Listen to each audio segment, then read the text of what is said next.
So this is Alan Wake, the spooky survival horror from Remedy. On this particular level I've got running in the background, you're escaping a police station and you're heading towards a chopper. An over-the-shoulder third-person game, you'll use the combination of lights with weapons to dispatch any enemies that happen to come around. There's also a few little kind of puzzles on how to get to various bits and pieces, but nothing overly taxing.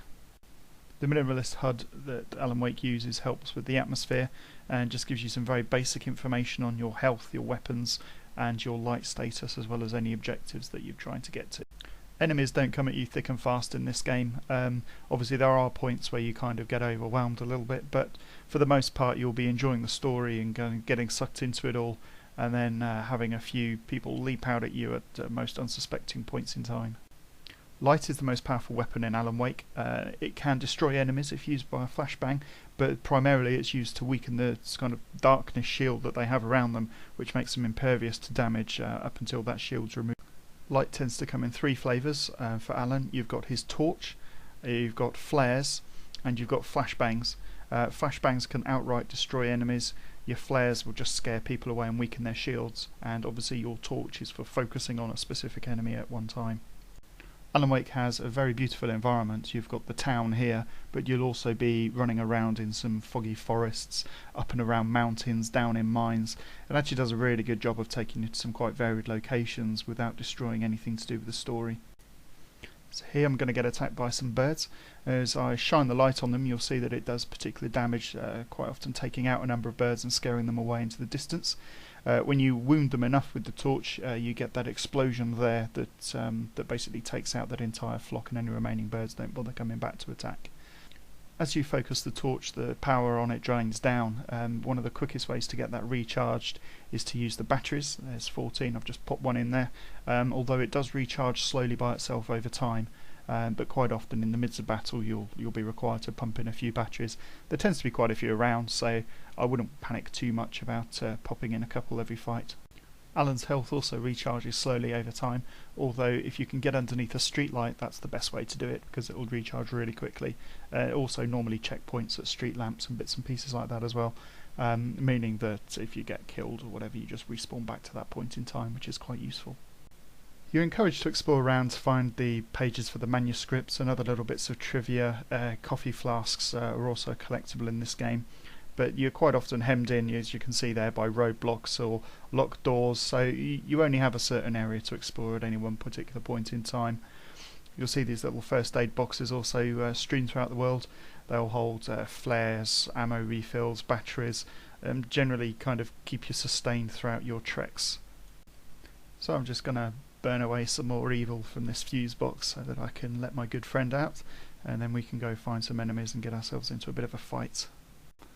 One of the nice things about Alan Wake is the kind of seemingly spontaneous things that happen in the environment around. You'll quite often find bits and pieces falling down or getting thrown around here, there and everywhere, and some things in the environment, like broken cables, you can actually use to blast enemies back onto and kill them, saving yourself some precious ammo and various other bits and pieces. And you can see how I'm focusing my light on that to destroy the truck, which is currently possessed. There are a few weapons in the game. You've got the bog standard pistol there, but you can also hold a rifle. You've got a hunting rifle, a shotgun, a pump action shotgun, and there's also a flare gun, which is pretty awesome. You can see that I've just thrown a flare down.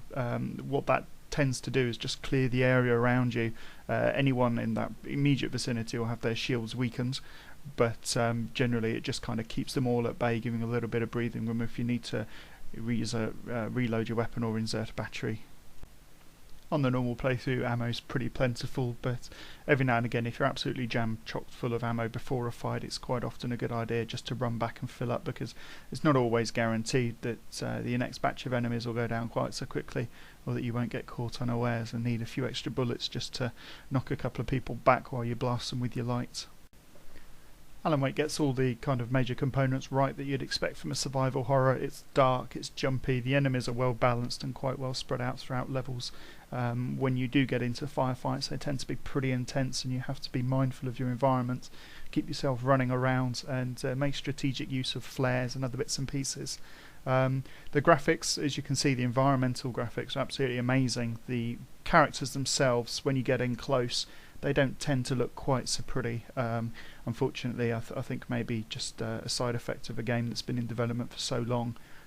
Some part of it had to remain a little bit dated, unfortunately, and it appears as though things like the hair and the facial features didn't quite get brought up to the same spec as everything else.